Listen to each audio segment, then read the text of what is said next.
Poésie présente Un mariage américain de Tayari Jones. Lu par Sophie Frison, Maxime Van Sant-Fort et Michelangelo Marchese.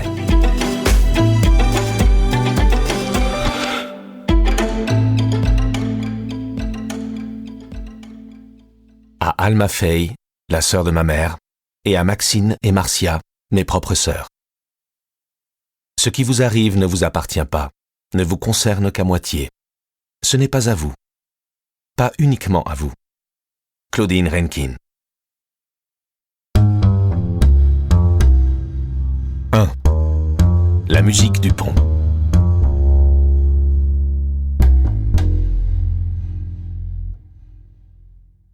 Roy.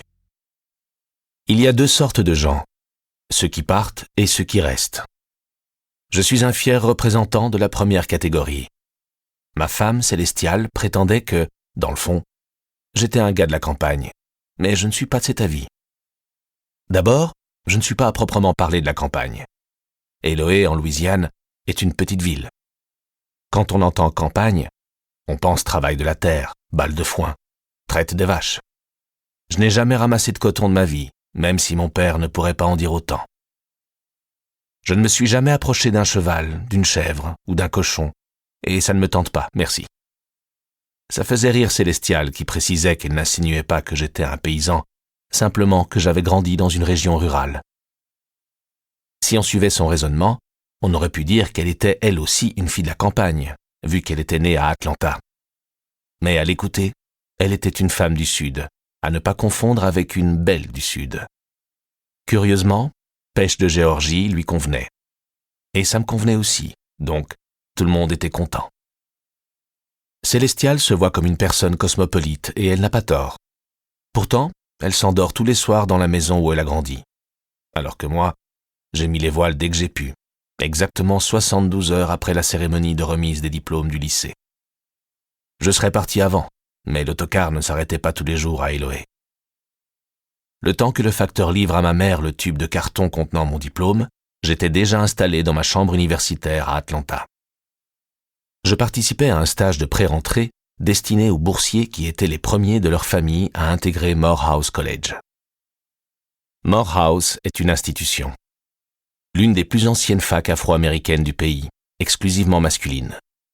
Nous étions invités à nous présenter 2 mois et demi avant les étudiants parrainés par leur père ou leur grand-père, histoire de nous familiariser avec les lieux et de nous inculquer quelques principes de base. Imaginez 23 jeunes blacks qui regardent en boucle School Days de Spike Lee et Les Anges au poing serré avec Sidney Poitier. Ça vous donnera une idée du tableau. Ou ça ne vous dira rien. En tout cas, l'endoctrinement n'est pas toujours une mauvaise chose. À chaque étape de ma scolarité, j'ai bénéficié des dispositifs d'aide aux enfants issus de milieux défavorisés.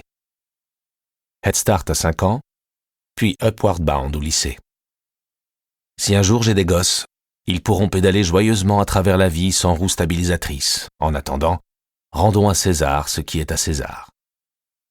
C'est à Atlanta que j'ai appris les règles, et je les ai apprises vite. Personne n'a jamais eu l'occasion de me traiter de plouc. Malgré tout, quand on parle de chez soi, on ne pense pas à l'endroit où on atterrit. On pense à l'endroit d'où on a décollé. On ne choisit pas plus d'où on vient qu'on ne choisit sa famille. Au poker, on reçoit 5 cartes. Il y en a 3 qu'on peut échanger et 2 dont on ne peut pas se défaire, sa famille et sa terre natale. Je ne suis pas en train de débiner Eloé. Il suffit de prendre un peu de recul pour constater que ça pourrait être pire. D'accord, c'est en Louisiane, pas vraiment une terre d'opportunité, mais c'est aussi aux États-Unis et, quitte à être noir et à galérer, autant que ce soit en Amérique. Sans compter que nous n'étions pas pauvres. Que ce soit bien clair. Mes parents travaillaient trop dur pour ça. Mon père à Buck Sporting Goods, un grand magasin de sport, plus des petits travaux de bricolage le soir, et ma mère dans une de ces cantines typiques du Sud qui servent une viande et 3 accompagnements différents. Prétendre que nous étions des va-nu-pieds ou des crève-la-faim serait leur faire injure. Nous étions correctement chaussés et nourris. Merci d'en prendre bonne note. Olive, Big Roy et moi habitions une solide maison de briques dans un quartier tranquille. J'avais ma chambre et même une salle de bain personnelle après que mon père eut construit l'extension. Quand mes souliers commençaient à me serrer, je n'avais pas à attendre pour qu'on m'en achète des neufs. Et bien que j'ai bénéficié de bourses, mes parents ont payé leur part pour m'envoyer à la fac. Malgré tout, il faut dire ce qui est. Si mon enfance était un sandwich, il n'y aurait pas de jambon qui dépasserait.